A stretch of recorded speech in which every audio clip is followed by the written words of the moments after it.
Seat adjustment হয়েছে এবং প্রথম পর্ব থেকে একেবারে সপ্তম পর্ব পর্যন্ত নির্বাচনী বোঝাপড়ার ভিত্তিতেই বামফ্রন্ট এবং জাতীয় বামফ্রন্টের শরিক দল এবং জাতীয় কংগ্রেসের যৌথ সভা, যৌথ মিছিল ইত্যাদি পরিচালিত হচ্ছে, আরো হবে। আমি নিজে ব্যক্তিগতভাবে ইতিমধ্যে যেগুলোতে অংশগ্রহণ করেছি তাতে জাতীয় কংগ্রেসের প্রতিনিধিরা তারা কিন্তু এই প্রচার আন্দোলনে ছিলেন। এখন আমি যে সাংবাদিক বন্ধুগণ, আপনাদের সকলকে শুভ নববর্ষের প্রীতি শুভেচ্ছা অভিনন্দন জানাই। সারাটা বছর আপনাদের সকলের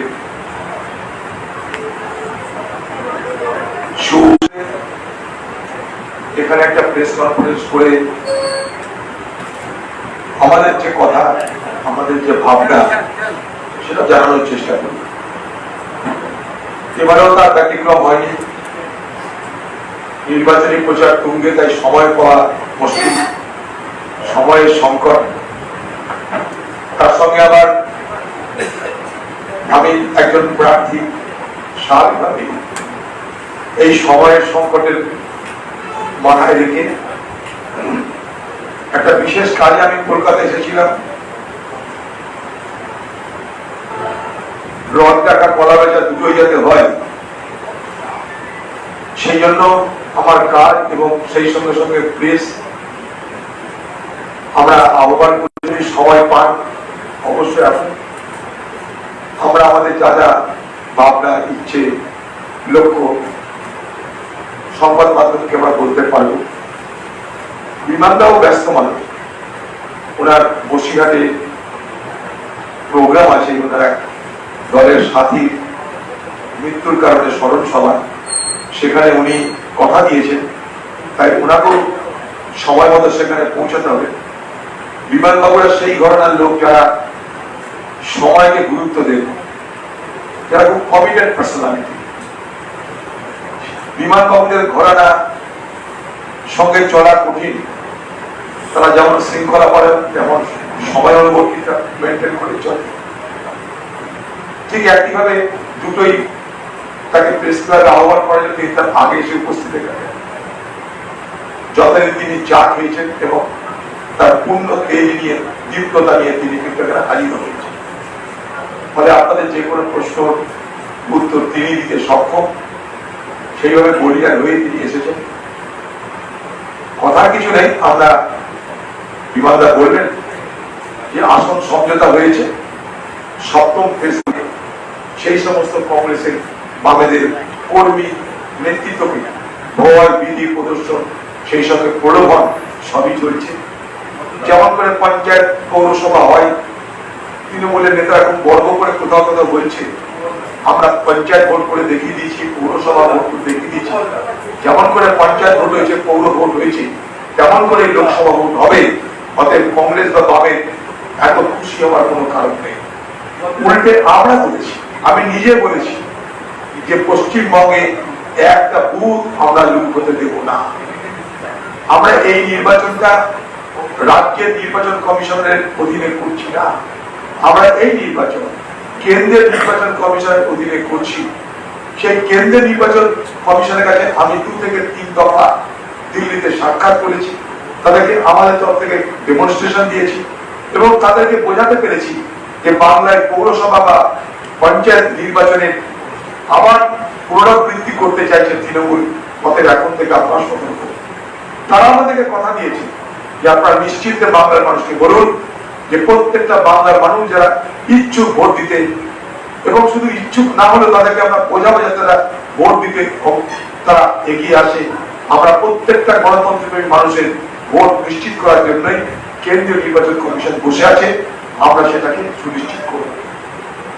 সেই ভাষাতে যেহেতু একটা সাংবিধানিক সংস্থা আমাদেরকে প্রতিশ্রুতি দিয়েছে, সেই বিশ্বাসে ভর করে আমরা বাংলার মানুষকে বলেছি, আপনারা যাকে খুশি ভোট দেন, কিন্তু ভোট আপনাদের দিতে হবে।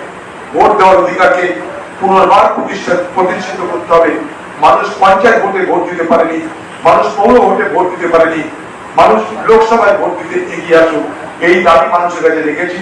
এবং আশা করি আগামী দিনের এই লোকসভা নির্বাচন তৃণমূল হিংসা করতে চাইলেও, হিংসা তারা করছে অলরেডি, তবুও তারা সেই জায়গায় যেতে পারবে না যেখানে নির্বাচনকে প্রহসনে পরিণত করা যায়। যেমন করে পৌরসভা নির্বাচন, পঞ্চায়েত নির্বাচন, পৌরসভা এবং পঞ্চায়েত নির্বাচনকে টিএমসি পার্টি প্রহসনে রূপান্তরিত করেছিল, আমার স্থির বিশ্বাস লোকসভা নির্বাচনকে টিএমসি পার্টি তাদের পুলিশ থাকা সত্ত্বেও, গুন্ডা বদমাশ সবকিছু থাকা সত্ত্বেও তারা প্রহসনে রূপান্তরিত করতে পারবে না। সেই লক্ষ্য নিয়ে আমরা এগিয়ে যাচ্ছি এবং আমরা ভালো ফল আশা করছি। আমাদের নির্বাচনী প্রতিশ্রুতি সর্বভারতীয় ক্ষেত্রে আপনারা পেয়েছেন। আমরা ন্যায়পত্র প্রকাশ করেছি, 5টা ন্যায়কে সামনে রেখে আমরা আগামী দিনে নির্বাচনে অংশগ্রহণ করছি। তার বুকলেট আপনাদের কাছে নিশ্চয়ই আপনারা পেয়েছেন, কারণ এগুলো সর্বভারতীয় কংগ্রেস কমিটির পক্ষ থেকে প্রত্যেকটা সংবাদ মাধ্যমকে আমরা বিস্তারিতভাবে জানিয়ে দিয়েছি। বাংলায় আমাদের নির্বাচনের সঙ্গে আরো যুক্ত করতে চাইছি আমরা। এ বাংলা দুর্নীতি মুক্ত হতে হবে, এ বাংলা সন্ত্রাস মুক্ত হতে হবে। আমরা এইভাবে আগামী নির্বাচনে বাম এবং কংগ্রেস, কংগ্রেস এবং বাম উভয় যে প্রার্থী সমর্থিত মনোনীত, তাদেরকে যাতে বাংলার মানুষ আশীর্বাদ করে, দোয়া করে, দয়া করে, সমর্থন করে, তার জন্য আমরা মানুষের কাছে আমাদের আবেদন রাখছি। এবং আমরা এটা আশা করছি যে এবারের ফল কংগ্রেস বামে যে জোট মানে আসন সমঝোতা করে যে নির্বাচনটা করছি, এটা খুব প্রোডাক্টিভ হতে চলেছে, খুব ফলপ্রসূ হওয়ার আমরা প্রচন্ড পরিমাণে আশা রাখছি। ফলপ্রসূ হবে আমাদের এই আসন। বলছেন যে এই রাজ্যে বিজেপি বিরোধী একমাত্র প্রধান শক্তি হচ্ছে তৃণমূল কংগ্রেস, বরঞ্চ কংগ্রেস এবং লেফট তারা বিজেপির হয়েই কাজ করছে। আমি তৃণমূল নেত্রী মমতা ব্যানার্জিকে ছোট্ট একটা প্রশ্ন করব, কি এমন ঘটলো যে ইন্ডিয়া জোটে শুধু সামিল হওয়া নয়, ইন্ডিয়া জোটের নামকরণ আপনি করেছিলেন বলে গর্ববোধ করে সংবাদ মাধ্যমের সামনে এসে বললেন আমার পছন্দ অনুযায়ী ইন্ডিয়া জোটের নাম হলো। সেই ইন্ডিয়া জোট থেকে হঠাৎ আপনি পাল্টিবাজি করলেন কেন? যেমন বিহারে নীতিশ কুমার পল্টু কুমার হয়েছে, আপনি কেন পাল্টি কুমারী হলেন? আমাদের জানতে ইচ্ছা করে কি এমন ঘটনা ঘটলো, কি এমন বাধ্যবাধকতা তৈরি হলো, কোথায় আপনি ভয় পেলেন, আতঙ্কিত হলেন?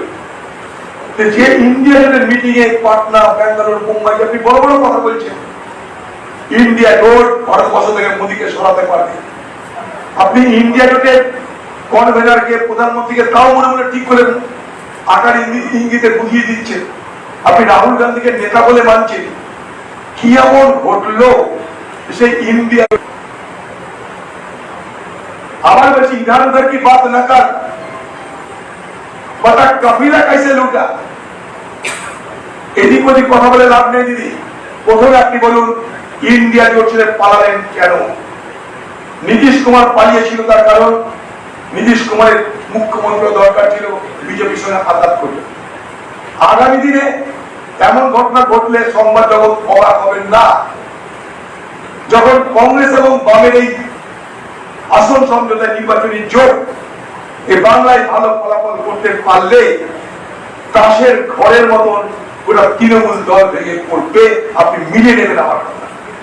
সেই দিন দিদিকে বাঁচার জন্য, দিদিকে মুখ্যমন্ত্রী থাকার জন্য তৃণমূলের যা কিছু অবশিষ্ট বিজেপির সঙ্গে আঘাত করে নীতিশ কুমারের মতন এ বাংলায় দিদির সঙ্গে বিজেপির জোট হয়ে না সরকার গঠিত হয়, অবাক হবেন না। রাজনীতিতে সবকিছু সম্ভব। টিএমসি আর বিজেপি আঘাত হয়ে এ বাংলায় যদি আগামী দিনে জোট সরকার হয়, অবাক হবেন না। কারণটা কি জানেন? কতগুলো সিমটম বলি আপনাদের। সে সিমটমটা কি? ডায়মন্ড হারবারে বিরাট লড়াই করবে বিজেপি বলে ঘোষণা করবে, সেই ডায়মন্ড হারবারের প্রার্থীতা দিল যাকে সহজে পরাজিত করে খোকাবাবু জয়ী হতে পারে। এটা সমঝোতা, এটা আসল সমঝোতা বলে আমি মনে করি। তাই দিদিকে প্রথমে বলতে হবে আমরা কার দ্বারা সেটা পরের কথা।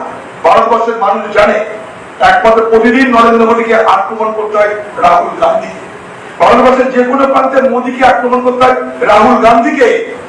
মোদী কখনো ভারতবর্ষের বাংলাদেশের অন্য রাজ্যে মমতা ব্যানার্জিকে আক্রমণ করে না, কারণ মোদীর কাছে সব থেকে বড় বিপদের নাম রাহুল গান্ধী। তাই রাহুল গান্ধীকে দুবেলা আক্রমণ করে গোটা বিজেপি পার্টি। বিজেপি পার্টির রাজনৈতিক আক্রমণের ফোকাল পয়েন্ট রাহুল গান্ধী। 2 নম্বর কথা, ভারতবর্ষের ইতিহাস বলছে বাম শক্তি বা কংগ্রেস কখনো ইতিহাসের কোনো ঘটনায় কোনোভাবেই প্রত্যক্ষ বা পরোক্ষ ভাবে তারা কখনো সাম্প্রদায়িক শক্তির সঙ্গে হাত মেলায়নি। তাই স্বাভাবিকভাবে দিদির এই কথা অবান্তর। শুধু অবান্তর নয়, আমি বিজেপিকে দিদিকে আমি পাল্টা প্রশ্ন করতে চাই, কি এমন ঘটলো যে ইন্ডিয়া জোট ছেড়ে মোদীর কাছে আত্মসমর্পণ করতে হলো আপনাকে? যেটা নীতিশ কুমার করলো, সেই নীতিশ কুমারের পদাঙ্ক অনুসরণ কেন বাংলার আগুনখোর মুখ্যমন্ত্রী, অগ্নিকন্যা মুখ্যমন্ত্রী মমতা ব্যানার্জি করতে হলো? এবং অদ্ভুতভাবে এই ঘটনাগুলোর সঙ্গে অর্থাৎ দিদির মোদীর কাছে আত্মসমর্পণের সঙ্গে অরবিন্দ কেজরিওয়াল এবং হেমন্ত সোরেন, একজন মুখ্যমন্ত্রী একজন প্রাক্তন মুখ্যমন্ত্রী, এই দুজনের গ্রেপ্তারের সম্পর্কটা কি? এটা কিন্তু তদন্ত সাপেক্ষ। অরবিন্দ কেজরিওয়াল গ্রেপ্তার হতে পারে তিহার জেলে, হেমন্ত সোরেন গ্রেপ্তার হতে পারে তিহার জেলে। দিদি তার খোকাবাবুকে কোনোভাবে তিহার জেলে পাঠাতে রাজি নয়। তার থেকে অনেক বুদ্ধিমানের কাজ বিজেপির কাছে আত্মসমর্পণ করা। তাই রাজভবনে মোদীর সঙ্গে দেখা করার পর সাংবাদিক জগৎ তখন থেকে জিজ্ঞেস করলো কি কি আলোচনা হলো, বলে আমাদের গল্প হলো বেশি, কাজের কথা হলো কম। তাই এগুলো থেকে কি কি ইঙ্গিত দেয়? ইন্ডিকেশন ইজ এনাফ দ্যাট দিদি মোদীর কাছে আত্মসমর্পণ করেছেন। অজিতদা, সবই আমাকে বিমানটাকেও প্রশ্নটা করবো অবশ্যই। প্রথম যে কথাটা যে আমি দাঁড়িয়ে বলছি, ইন্ডিয়া জোট মমতা বন্দ্যোপাধ্যায় ছেড়েছেন যেটা আপনি বলছেন। কিছুদিন আগে ম্যানিফেস্টো প্রকাশ করেছে তৃণমূল কংগ্রেস, সেখানে তারা বলেছেন যে ইন্ডিয়া জোট সঙ্গী হয়ে সরকার গঠন করলে এটা তার প্রতিশ্রুতি থাকবে। এর আগে কৃষ্ণনগরের সভামঞ্চে উনি বলেছিলেন যে আমি নাম দিয়েছি, ভোটের পর আমি বুঝে নেব। তাদের যেটা বক্তব্য, বাংলায় ইন্ডিয়া জোট তারা করতে পারেননি, সেখানে তারা কাঠগড়ায় দান করাচ্ছেন অধীর রঞ্জন। এই বিষয়টা একটু যদি ভেরি গুড কোশ্চেন। বাংলার পুরো সংবাদ জগতের কাছে এমন কোন প্রমাণ আছে যে আমার সঙ্গে মমতা ব্যানার্জির রাজনৈতিক বিরোধিতা, আদর্শগত বিরোধিতা কোনদিন ছিল না? যখন ইন্ডিয়া জোট তৈরি হয় তখন কি আমার সঙ্গে মমতা ব্যানার্জির রাজনৈতিক বিরোধিতা ছিল না? আদর্শগত বিরোধিতা ছিল না? সন্ত্রাস বিরুদ্ধে লড়াই ছিল না? মমতা ব্যানার্জির প্রতি আমার সমালোচনা ছিল না? আপনার সমস্ত রেকর্ড বার করুন, আর্কাইভ আপনাদের হাতে আছে, আর্কাইভ বার করুন যে অধীর চৌধুরী কোনোদিন এ রাজ্যে মমতা ব্যানার্জির সঙ্গে সমঝোতা করেনি। তাই সেদিন কেন ইন্ডিয়া জোট গড়বার সময় মমতা ব্যানার্জির শর্ত রাখলো না যে অধীর চৌধুরী থাকলে আমি ইন্ডিয়া জোটে যাব না, অধীর চৌধুরী আছে তাই বাধ্য হয়ে আমি ইন্ডিয়া জোট ছাড়লাম? এ কথা মমতা ব্যানার্জি ইন্ডিয়া জোট করার সময় কেন বলল না? কেন বলবো না? আমি তো আগেও ছিলাম, এখনো আছি। আমি তো কোনোদিন দিদির সুখ্যাতি করে রাজনীতি করিনি বাংলায়। তো সেদিন কেন তার মনে হলো না? সময়টা দেখবেন, time and space dimension is a very crucial aspect of political system. সময় কখন হচ্ছে কখন। আর অধীর চৌধুরীকে এখানে কেন স্যাক্রিফিশিয়াল কোর্ট করানো হচ্ছে? আমার সঙ্গে মমতা ব্যানার্জির বিরোধ সবাই জানে, সর্বজন বিদিত। আমার সঙ্গে মমতা ব্যানার্জি কোন সমঝোতা রাজনীতি কোনদিন করিনি, সর্বজন বিদিত। তাই যখন সর্বজন বিদিত তখন ইন্ডিয়া জোট করার সময় সেই সভায় আলোচনা করলেই তো পারতেন। আজ কেন এইসব অজুহাত দেওয়া হচ্ছে? আপনি আত্মসমর্পণ করলেন মোদীর কাছে। দিদি, আপনি খোকাবাবুকে বাঁচানোর জন্য ভয়ে, ইডি, সিবিআই, ইনকাম ট্যাক্সের ভয়ে, ভয়ে মানে ভয়ে আপনি আত্মসমর্পণ করেছেন মোদীর কাছে। মোদীর ওয়াশিং মেশিনে এখন খোকাবাবু ধৌত হচ্ছে, বিধৌত হচ্ছে। যেমন করে এ ভারতবর্ষের 25 জন বিরোধী দলের নেতাকে মোদীর দলে যোগদান বা প্রত্যক্ষ পরোক্ষ সমর্থন করার পরিপ্রেক্ষিতে মোদীর ইডিআই, মোদীর সিবিআই, মোদীর ইনকাম ট্যাক্স মাফ করে দিয়েছে। ওয়াশিং মেশিনে এখন বাংলার খোকাবাবু বিধৌত হচ্ছে, পরিস্থিতি হচ্ছে, জগৎকে তত্ত্ব হচ্ছে।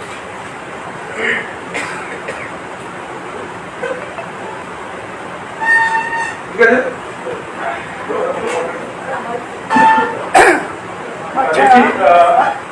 हिंदी में एक सवाल पूछना है कि बार बार टीएमसी की तरफ से कि बोला जा रहा है कि सीपीएम और कांग्रेस ये दोनों बीजेपी भाई भाई, इसके ऊपर आपका क्या कहना है?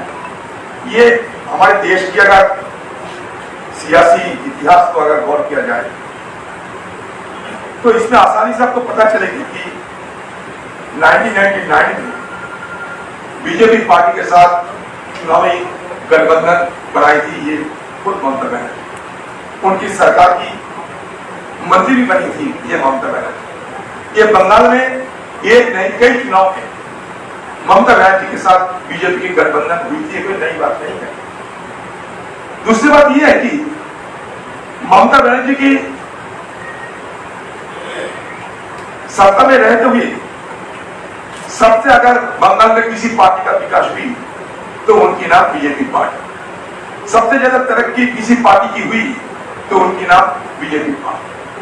मान लीजिए 2011 साल अगर आंकड़ा देखा जाए तो 2011 साल में बंगाल में आरएसएस की शाखाएं लगभग महज 400 से 450 थी, लेकिन आज ये बेतहाशा इजाफा होते हुए बंगाल में आरएसएस की शाखाओं मान लीजिए 12 से 13,000 तक पहुंच चुके हैं। तो मददगार किसने है आपको खुद पता चलेगा। फिर भी वो सीए और एनआरसी की अभी भी फैलाना चाहते हैं। वो अभी भी चाहते हैं ये चुनावी ध्रुवीकरण ये बंगाल में किया जाए, क्योंकि चुनावी ध्रुवीकरण में सबसे अगर मुनाफा किसी पार्टी के होने की संभावना है तो बीजेपी पार्टी और टीएमसी पार्टी। और दूसरी बात यह है कि ममता बनर्जी पिछले पंचायत चुनाव की अगर गौर किया जाए तब पिछले पंचायत चुनाव में अगर देखो कहीं भी बंगाल की कहीं भी जहां टीएमसी पार्टी और जहां कांग्रेस और लेफ्ट पार्टी रही, सबसे ज्यादा तनावपूर्ण चुनाव वहीं पर भी जहां बीजेपी पार्टी चुनाव लड़ रहे थे, कोई तनाव नहीं था। तो बीजेपी के साथ ममता बनर्जी ये भरोसा रहे तो अलग बात है, और उनको ये अवसरवादी नेता की बात उनकी जुबान से निकालते हैं। ये सिर्फ और सिर्फ एक अवसरवादी नेता की ये कहानी कि अभी मैं कुछ नहीं, अभी मैं इंडिया जोड़ की विरोध करेंगे, इंडिया गठबंधन की विरोध हम बंगाल में करेंगे, लेकिन जब सरकार बनाने की स्थिति पैदा होगी तो तुरंत मैं दोबारा पलटी मार के मैं इंडिया में शामिल होगी। तो पलटी कुमारी अपना जो जज्बा दिखाने के लिए बिल्कुल तैयार बैठे हैं। ये अवसरवादी नेत्री है ये पता चलते हैं, इसलिए मैं इनको कहता दिल्ली की मीडिया वालों के सामने कि she is a politician who may be called a persona non grata in political jargon। ये पर्सनल नॉन ग्रेटा एक पॉलिटिशियन है हमारे देश की आज की सियासत में। बोले दी আর সব প্রশ্ন উত্তর দিতে পারছি। বিমানদা আপনাকে একটা প্রশ্ন রাখি, আমি আরেকটা কথা বলি যে আপনাদেরকে আমি ছুটি নেব, বিমানদা অনুমতি নিয়ে বিমানদা তারপর বলুন। কংগ্রেস পার্টির তরফ থেকে 5টা ন্যায়ের কথা বলা হয়েছে, ন্যায় পত্র আপনারা একটু দেখে নেবেন। একটা হচ্ছে ভাগীদারি ন্যায়, যুবা ন্যায়, কৃষক ন্যায়, নারী ন্যায়, শ্রমিক ন্যায়। তাহলে দুটো বৈপ্লবিক সিদ্ধান্ত নিচ্ছে কংগ্রেস। একটা হচ্ছে রাইট টু অ্যাপ্রেন্টিসশিপ অ্যাক্ট, অর্থাৎ একটা শিক্ষিত যুবকের চাকরির অধিকার, আইনি অধিকারটা, এটা ভয়ঙ্কর একটা বৈপ্লবিক সিদ্ধান্ত, একটা বলতে পারেন ভারতবর্ষকে পাল্টে দেওয়ার সিদ্ধান্ত। যেমন করে একদিন ভারতবর্ষের গরিব মানুষকে কংগ্রেস এবং বামের সরকার মিলেমিশে, ইউপিএ 1 সরকার মিলেমিশে কাজের অধিকার, আইনি অধিকারের জন্ম দিয়েছিল, যাকে আমরা নাম মানরেগা বলি। ঠিক একইভাবে সরকার 1 লক্ষ টাকা বছরে খরচ করবে। কেন? তাকে বিশেষ বিশেষ প্রশিক্ষণে প্রশিক্ষিত করা। কেন? যাতে তারপরে হয় কোনো সরকারি কিংবা বেসরকারি সংস্থায় তার নিযুক্তি নিশ্চিত করা যায়। এটা কিন্তু আইন করে দিচ্ছে, অর্থাৎ এটা যদি না মানে কোনো সরকার তাহলে সে কোর্টে যেতে পারে। পৃথিবীতে এই আইন কোন দেশ আছে আমার জানা নেই, তবে জার্মান বলে একটা দেশ আছে যেখানে এই আইন বলবৎ আছে। ভারতবর্ষেও এই আইনের রূপকার ছিলেন 1961 সালের কংগ্রেস। সেটা বাস্তবায়িত করতে যেখানে যেখানে সংশোধন দরকার কংগ্রেসের সংশোধনগুলো করে জার্মানের রাইট টু অ্যাপ্রেন্টিস অ্যাক্টের আরেকটা প্রতিরূপ ভারতবর্ষে রাইট টু অ্যাপ্রেন্টিসশিপ অ্যাক্ট আমরা চালু করতে চাইছি। এটা একটা বৈপ্লবিক সিদ্ধান্ত। দ্বিতীয় হচ্ছে মহিলাদের প্রত্যেক পরিবারের একজন গরিব পরিবারের একজন মহিলাকে বছরে 1 লক্ষ টাকা অনুদান। এটা আরেকটা বৈপ্লবিক সিদ্ধান্ত। এই বাংলায় লক্ষ্মীর ভান্ডার নিয়ে অনেক রাজনীতি হচ্ছে, গ্রামে গ্রামে পোস্টার লেখা হচ্ছে দিদিকে ভোট না দিলে লক্ষ্মীর ভান্ডার নাকি কেড়ে নেওয়া হবে। বাংলার মানুষকে বলতে চাই লক্ষ্মীর ভান্ডারটা সরকারি প্রকল্প, কোন সরকারের ক্ষমতা নাই লক্ষ্মীর ভান্ডার কেড়ে নিতে পারে।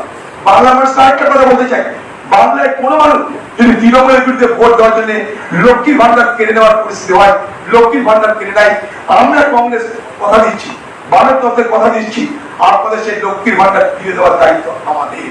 কারণ এটা কেউ কেড়ে নিতে পারে না আইনি প্রক্রিয়ায়। আমরা তার সঙ্গে লক্ষ্মীর ভান্ডারের সঙ্গে আরেকটা প্রকল্প আছে এই ভারতবর্ষে, যার নাম হচ্ছে মহালক্ষ্মী ভান্ডার, বছরে 1 লক্ষ টাকা 1 লক্ষ। আমরা এইভাবে 100 দিনের কাজে যেখানে মজুরি আমরা কয়েক গুণ বাড়তে চাইছি, 4 গুণ বাড়তে চাই, 400 টাকা মজুরি আমরা দিতে চাইছি, কয়েক গুণ বাড়িয়ে 400 টাকা মজুরি দিতে চাইছি। আশা করি ডবল আমরা দিতে চাইছি। ভারতবর্ষের বেকারত্বের মোকাবেলা করবার জন্য সিদ্ধান্ত নিয়ে মহিলা নামছে, এগুলো তার প্রমাণ আপনারা দিতে পারেন।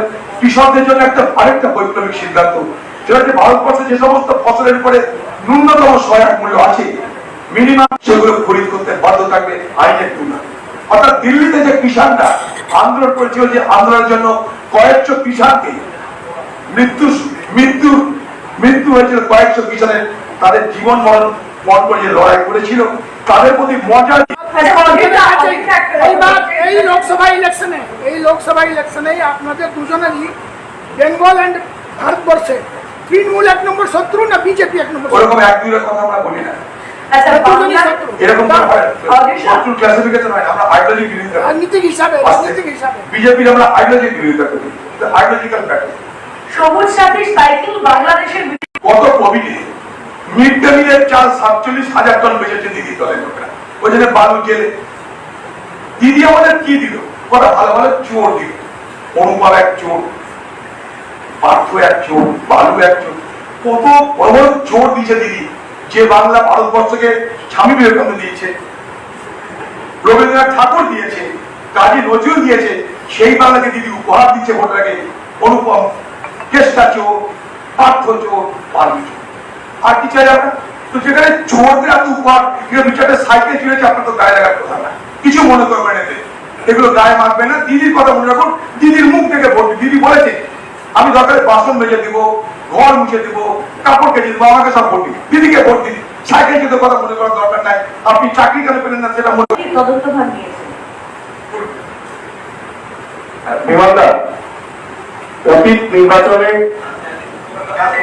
আমি আগে দুটো কথা বলে নিই, তারপর প্রশ্ন ভালো হবে। এটা হচ্ছে এখানে আমার কাছে আসলো অধীরবাবুকে কিছু উল্টোপাল্টা প্রশ্ন করার জন্য।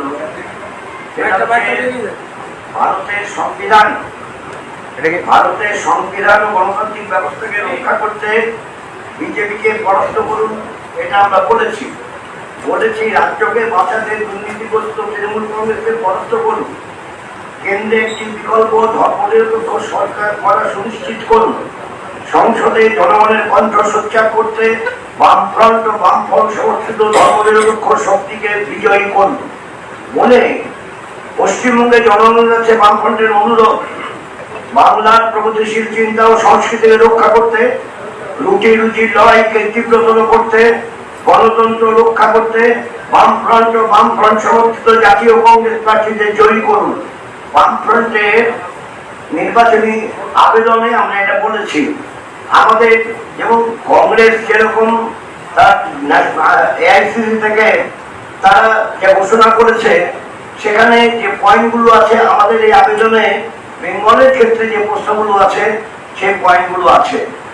আমি শুরুতেই বলিনি, অনেকেরই বুঝতে অসুবিধা হয় যে আজকে অধীরবাবু আমি একসঙ্গে বসে আছি। এখন ভারতের রাজনৈতিক পরিবেশ পরিস্থিতিতে সর্বভারতীয় ক্ষেত্রে বামেদের সঙ্গে কংগ্রেসের যে সম্পর্ক সেটা একটা ভিন্ন প্রকৃতি সর্বভারতীয় ক্ষেত্রে। কিন্তু তার সত্ত্বেও কেরালাতে ইউডিএফ এর নেতৃত্বে একটা সরকারও হয়, ইউডিএফ এর মুখ্য ভূমিকায় কংগ্রেস থাকে, এলডিএফ এর নেতৃত্বে সরকার হয়, মুখ্য ভূমিকায় সিপিআইএম থাকে। সেটা রাজ্যগত। এ কথা যখন গড়ে উঠল ইন্ডিয়া ব্লক গড়ে ওঠার পর এ কথা বলা হয়েছিল যে ভারতের বিভিন্ন প্রান্তে বিভিন্ন ধরনের অবস্থানগত কারণে একই রকম বোঝাপড়া, নির্বাচনী বোঝাপড়া একই রকম বোঝাপড়া হবে না, এটা বলা হয়েছিল। সেটাকে মনে রেখেই প্রশ্নগুলো করুন, সুবিধা হবে। বলুন। বিমানদা, আপনাকে একটা প্রশ্ন। অতীতে আমরা বাম কংগ্রেসের জোটের ক্ষেত্রে একটা জিনিস দেখেছি যে বামফ্রন্টের কর্মীরা কংগ্রেস প্রার্থীকে তারা ভোট দেন, কিন্তু অনেক ক্ষেত্রে ভোট অ্যানালিসিস করে দেখা গেছে কংগ্রেসের কর্মী সমর্থকরা বাম প্রার্থীদের ভোট দেন না। এবার অধীর রঞ্জন চৌধুরী এ ব্যাপারে খুবই সচেষ্ট এবং আমরা কদিন আগে দেখলাম যে তিনি বামফ্রন্টের যে লোগো, সেই লোগো দেওয়া উত্তরীয় তিনি নিজের গলায় করেছেন, মিছিলে হেঁটেছেন। শেষমেশ কি মনে হয় 24-এর লড়াইয়ে এই ট্রেনটাকে কি বদলানো যাবে? অর্থাৎ কংগ্রেস কর্মীরা কি বামেদের ভোট দেবেন, এরকম জায়গাটা কি তৈরি হবে? আমি অবশ্যই প্রত্যাশা করব যে বামেরা যেরকম কংগ্রেসে ভোট ট্রান্সফার করে, কংগ্রেসও তাদের ভোট বামেদের জন্য ট্রান্সফার করবে। ঠিক এরকম অধীরবাবু এক চেয়ারে, পাশের চেয়ারে আমি, অতীতে বসিনি। কাজে অতীতে যে অবস্থা ছিল সেটাই হবে এটা ধরে নেওয়া ঠিক না। এবার নিশ্চয়ই এই বোঝাপড়াটা উন্নততর বোঝাপড়া হয়েছে। মানে আজকে আমরা বসে কথা বললাম অধীরবাবুর সঙ্গে, কিন্তু আমার তো সবসময় টেলিফোনে কথা হয়েছে আর চিঠি পাঠিয়ে কথা হয়েছে। আমি চিঠি পাঠিয়েছি, উনি চিঠি পাঠিয়েছেন। এইভাবে ঠিক অতীতে এইভাবে হয়নি। অতীতের থেকে এবার একটু ভিন্ন রকমের হয়েছে। আমরা সবাই বুঝি দেশকে ধ্বংস করবার জন্য, দেশের যে সংবিধান তার উপর ক্রমাগত আক্রমণ করছে বিজেপি। তাই বিজেপিকে আমাদের দেশের স্বার্থকে রক্ষা করবার জন্য, ধর্মনিরপেক্ষতার আদর্শকে তাকে বাঁচানোর জন্য বিজেপিকে আমাদের পরাস্ত করতে হবে। আর রাজ্যে যদি কম কথা, রাজ্যের সরকার সম্বন্ধে কম কথা বলা ভালো। রাজ্যে যে সরকার, তৃণমূল সরকার, তারা বিজেপির বিরুদ্ধে কথা বলে। বিজেপিকে হাতে ধরে নিয়ে এসছে পশ্চিমবাংলায় টিএমসি। এটা ভুলে গেলে চলবে না। অধীরবাবু যেটা বলছিলেন 1999-এ কি হয়েছে, তখন মমতা বন্দ্যোপাধ্যায় তিনি রেলমন্ত্রী, আর আমাদের রাজ্য থেকে তখন শিকদার তিনি রাষ্ট্রমন্ত্রী এবং ঝুলুবাবু তিনি পূর্ণমন্ত্রী। কৃষ্ণনগর থেকে জয়লাভ করেছিলেন। 3টে আসনে বিজেপি জয়লাভ করেছিল এবং এই 3টে আসনে বিজেপি জয়লাভ করার তা সম্ভবপর হয়েছে বিজেপি এবং টিএমসি বোঝাপড়ার মধ্য দিয়ে। আজকে বিজেপি, আজকে টিএমসি উল্টোপাল্টা কথা বললে হবে না। গত পরশুদিন যে টিএমসি বিধায়ক, সে লোকসভা নির্বাচন বিজেপির বিধায়ক মুকুটমণি বিজেপির বিধায়ক, তার পরের দিন তিনি এসে টিএমসি লোকসভা প্রার্থী। মানে নাকি অতি গর্বে টিএমসি এবং বিজেপি বোঝাপড়া আছে, তাই রণহংকার কি বাংলা বিরোধীদের বিসর্জন। মানে কি বাংলায় শুধু বাংলাভাষী মানুষ থাকে? বাংলা বিরোধী মানে কি? বাংলায় শুধু বাংলাভাষী মানুষ থাকে না, বাংলায় বিভিন্ন ভাষার মানুষ থাকে। বাংলা 1911 সাল পর্যন্ত ছিল ভারতের রাজধানী, ব্রিটিশের রাজধানী। ফলে সব ভারতীয় মানুষের, সব ভাষাভাষী মানুষের মিলন ক্ষেত্র বাংলা।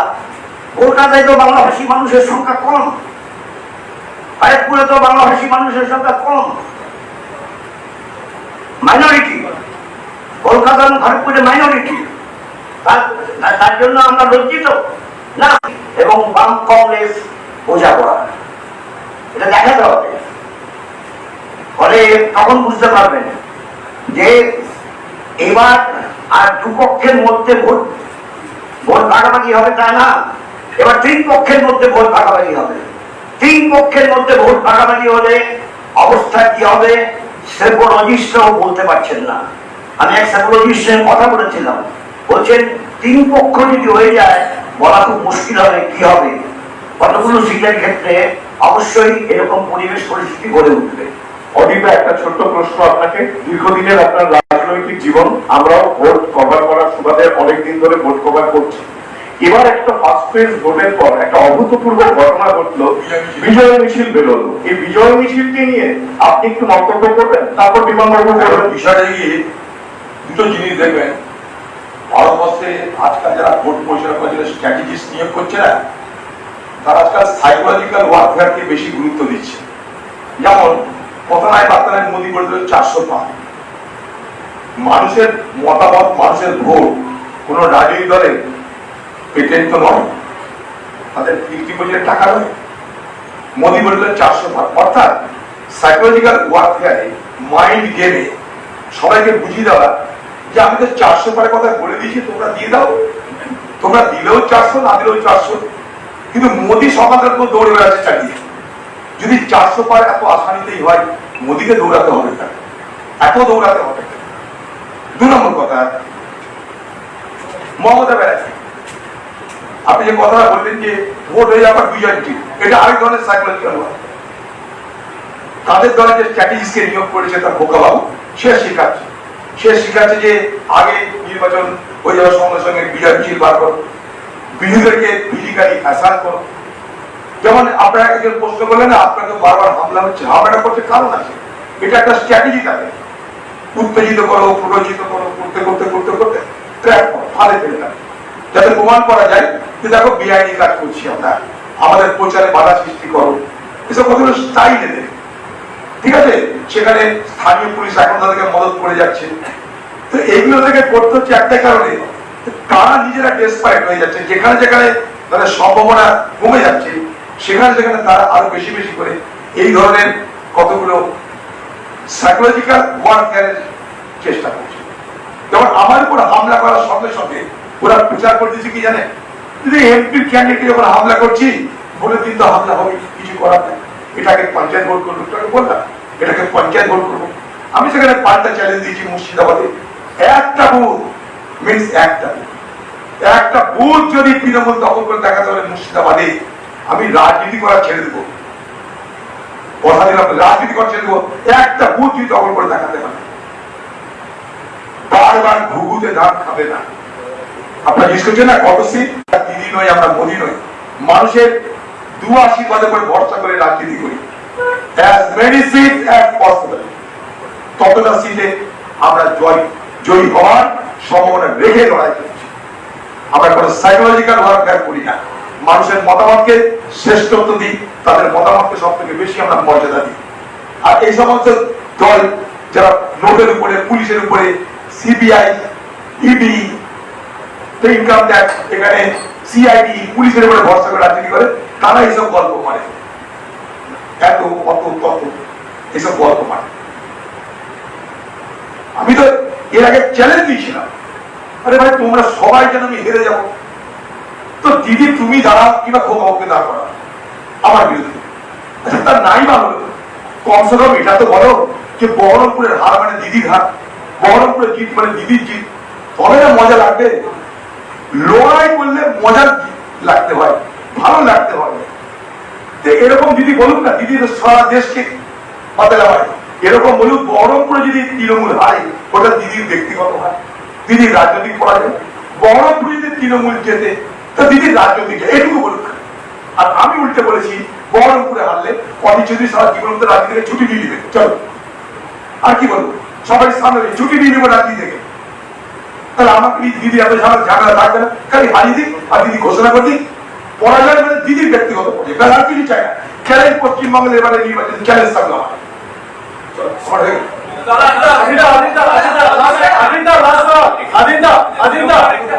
एक तरफ सीताराम येचुरी की तरफ से आप लोग बंगाल में गठबंधन की सरकार बोल रहे हैं, सीपीएम कांग्रेस एक साथ लड़ने का बात बोल रहे हैं। सीताराम येचुरी उन्होंने कहा है कि कांग्रेस पीएम मोदी से मांग कर रही है केरला के जो सीएम है उनका अरेस्ट, गिरफ्तारी का मांग कर रही है। अगर ऐसा हुआ तो ये सबसे अनडेमोक्रेटिक वर्क होगा। देखिए हमारे मतलब वरिष्ठ नेता विमान को साहब ने सारे कुछ आपको व्याख्या दे चुके हैं, विस्तार से सब कुछ बता चुके हैं कि वहां की अलग स्थिति है, यहाँ की अलग स्थिति है। फिर भी मैं ये तो जरूर कहूंगी दुर्भाग्यपूर्ण है, लेकिन क्या करें, ये समय की मांग है, ये वक्त का तकाजा है, कॉल ऑफ द आवर।